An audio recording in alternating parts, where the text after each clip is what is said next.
Alright, this will be the lesson number 9 for implicit differentiation, and we basically want to use this method when you can see here that y is mixed into the problem.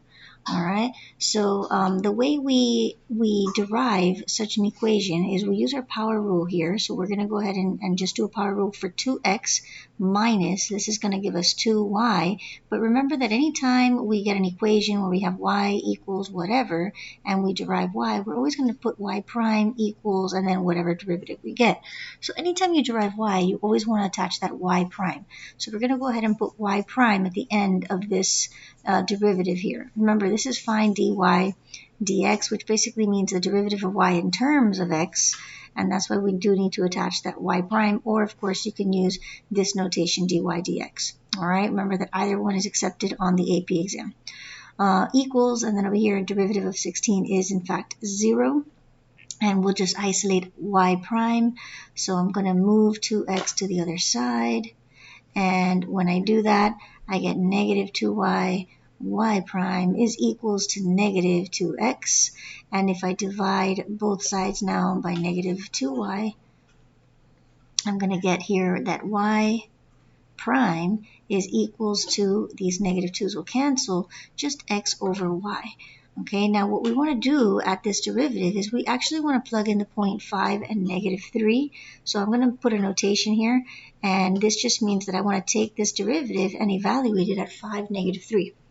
So when I take that and I plug in the 5 for the x and the negative 3 for the y, this is what I get. And all this means is that this right here is the slope of the tangent line at the 0.5 and negative 3.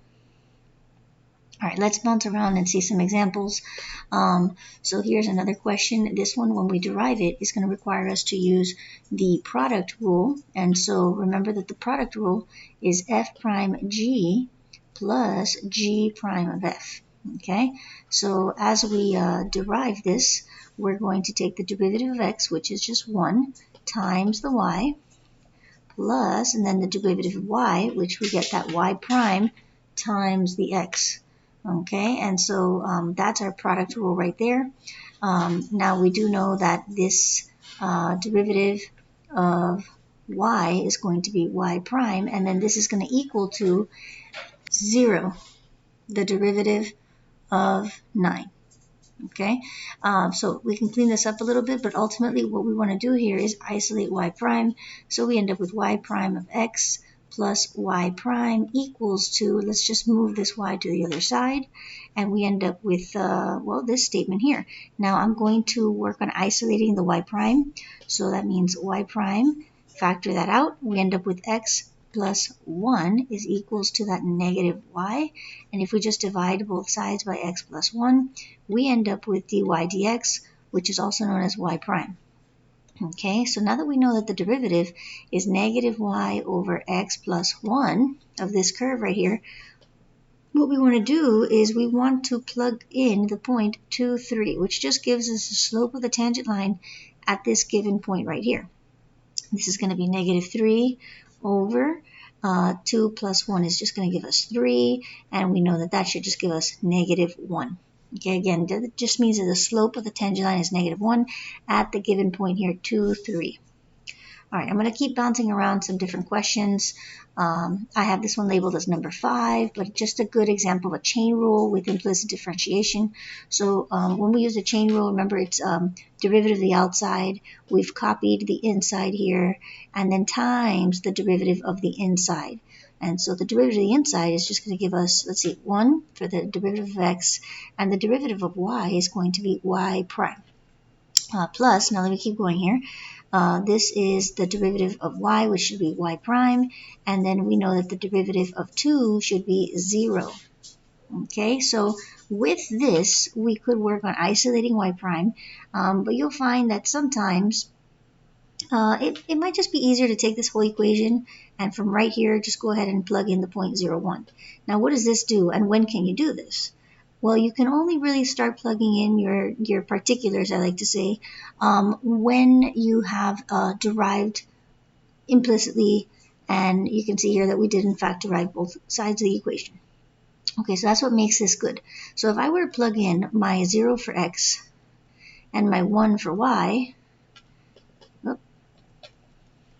then I end up with this equation right here. We know that 0 plus 1 is just 1, and 1 times 2 should give us 2. And I want to multiply this by 1 plus y prime plus the y prime still. So let's distribute this 2. We end up with 2 plus 2y prime equals, plus y prime equals to 0. If I move this 2 to the other side and combine these like terms, we end up with 3y prime equals to negative 2.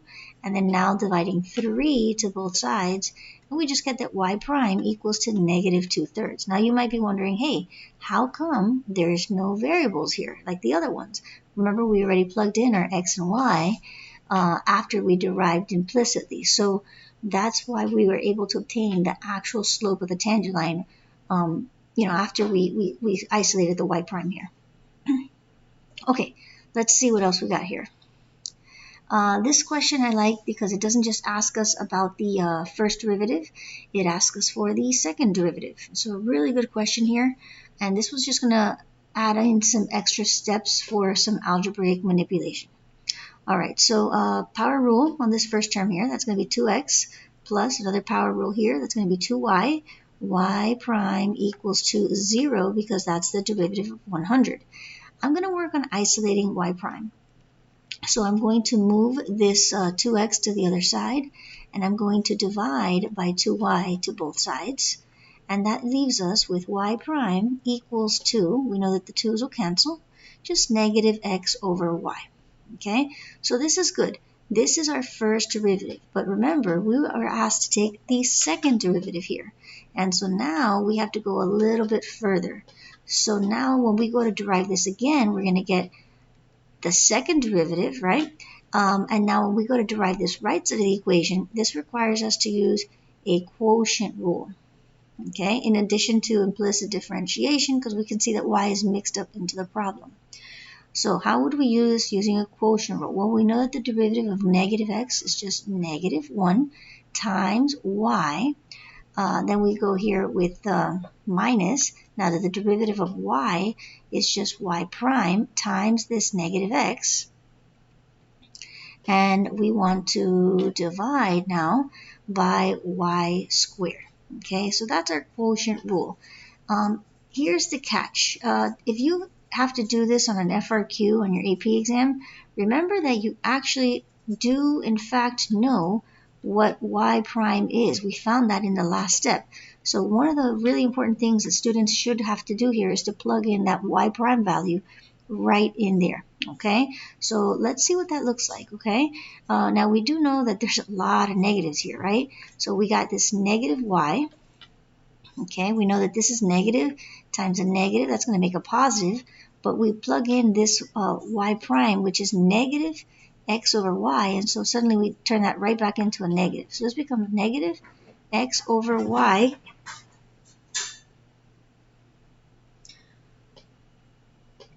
times that x over y squared. So now what we want to do here is work on combining these fractions together. So we know that this negative y could be written as negative y over 1, and so we want to work on getting a common denominator. So we're subtracting fractions, and that's why we would need a common denominator. So I'm going to multiply by y, and what I do to the bottom, remember we always do that to the top, and this should really just leave us with, let's see, that becomes negative y squared minus, and we got this x squared over here, and then if you notice with y on the bottom for both of these fractions, which means we have a common denominator.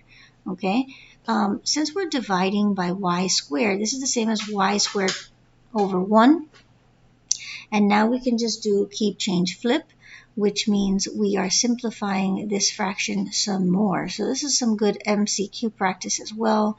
Remember, MCQs should be simplified all the way for the AP exam. Okay, so keep, change, flip. So keep this part the same. We change that to multiplication, and we flip this bottom piece around. So that's 1 over y squared. And then our final answer, I'm going to write it down here, should just be negative y squared minus x squared over, and then we got a y cubed, All right, so this is a really good question because we should know that once we find y prime, we should plug that right back in, especially when you're asked for that second derivative. Okay, great question. So I want to always do some application questions when possible. And one of the applications here, you've heard me mention it in almost every question, is to, have the slope of the tangent line at given points. So could we write the equation of the tangent line? And we absolutely could. So what we want to do here is just rewrite the way this equation looks so that we're looking at powers. And with that, we're able to go ahead and just use our power rule. So I'm going to derive this implicitly. When I derive x to the 1/2, I'm going to get 1/2 x to the negative 1/2. When I derive y to the 1/2, I'll get 1/2 y to the negative 1/2. And because we just derived y, we got to put that y prime there. Deriving 1, we get 0, and on the right side here, y prime is that derivative of y. Okay, so we can work on isolating this y prime like we did before and then plugging in 9,4, or maybe we want to just plug in 9,4 now that we've derived implicitly. Okay, before we plug anything in though, I always think it's better to get that positive exponent. So this is really just moving that down to the denominator, which makes this, 1 over 2 x to the 1/2 plus 1 over 2 y to the 1/2. And then, of course, we do know that this is times y prime and then equals to y prime, right? Now, if you think about what is the x to the 1/2, remember that's just a square root, right? So ultimately, if I were to take this now and plug in 9,4, I'm going to be looking at 1 over 2 times the square root of 9 plus, and then 1 over 2 times the square root of 4 times the y prime, and then equals the y prime, okay? And so what I can work on here is isolating the y prime. So we know that the square root of 9 should be 3, and 3 times 2 is 6, so we end up with 1/6, plus this is going to become 2, the square root of 4, and 2 times 2 should be 4, so we end up with 1/4 here, times a y prime. And since we know this is equals to y prime, these are like terms. So if I move this 1/4 y prime to the other side, I would be subtracting it. And that means that I have 1 y prime minus 1/4 y prime, which leaves me with 3/4 y prime. So if I want to isolate that y prime, remember you can always multiply by the reciprocal here, and that's just 4/3. So I'll do that over here to this side as well, just to isolate that y prime nice and quick, and we end up with y prime. Remember, that's just dy dx, and we can reduce this down to 2/9. Okay, so what is this value here? Remember that this is the slope of the tangent line at this given point here at the top, 9,4. So the question wasn't just to find the slope of the tangent line. The question was find an equation of the tangent line. So this time we got to write it out. Remember, these equations are important for your AP exam. So this is going to be y minus y1 equals m times x minus x1. And so now we'll just go ahead and plug in our particulars. We know that y1 is our coordinate here. That's 4 equals m. That's our slope. That's 2/9. And then we can say that's x minus 9. Okay, this is good for writing an equation. Of course, you should be able to manipulate it in different forms, but that's the idea there. Okay, last thing I want to talk about is how to find horizontal and vertical tangents. And I think it's really important to remember that horizontal tangents is when your slope is 0, and vertical tangents is when your slope is undefined. Okay, so that's really important. Now here we just have a curve, and with this given curve, we're looking for the points where we have horizontal tangents and the points where we have vertical tangents.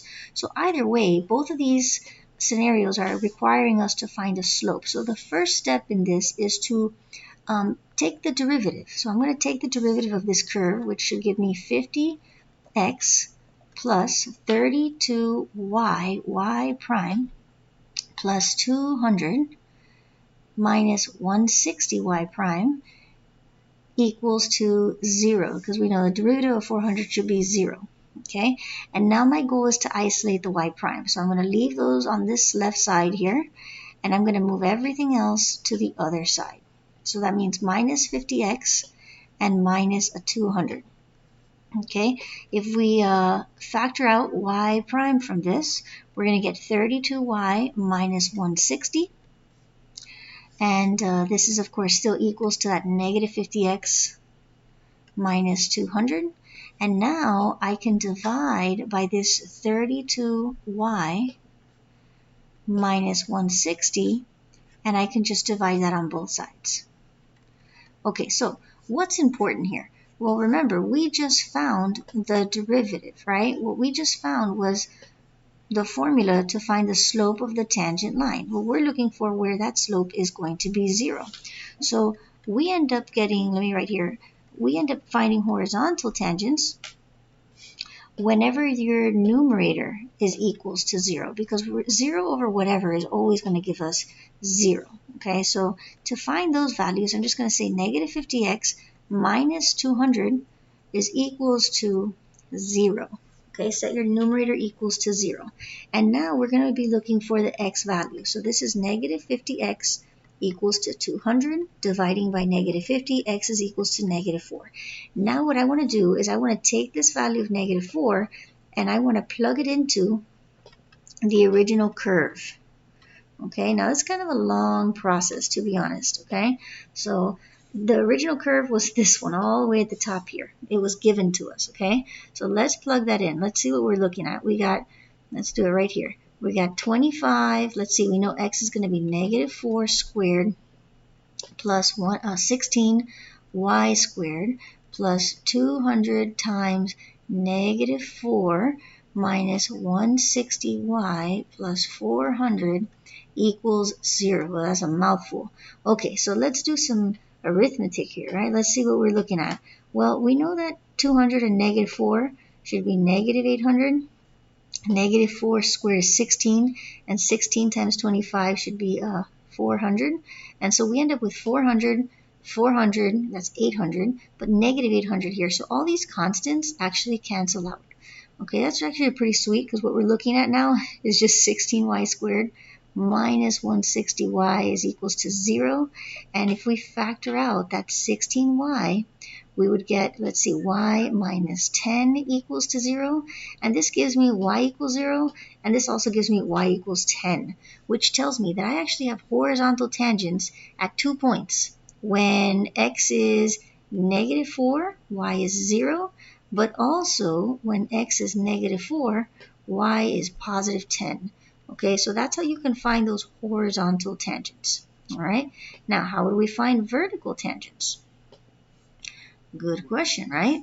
So in order to find vertical tangents, let's see if I can copy this derivative here. That works. In order to find vertical tangents, what we want to do here is we just want to take our derivative and set the denominator equals to 0, because remember we had said that that's where our slope should be undefined. So we only have a slope that's undefined whenever the denominator is equals to 0. So let's write here vertical tangents will happen whenever the denominator is equals to 0. Okay, all right, so we set 32y minus 160 is going to equal to 0. So we end up with 32y equals to 160, and dividing by 32, we should get a y value of 5. So with a y value of 5, we're probably going to be looking for our x values, right? Well, what do we do with this? Remember to plug it into the original curve, okay? Which curve? That one, the one given all the way at the top of the slide here, okay?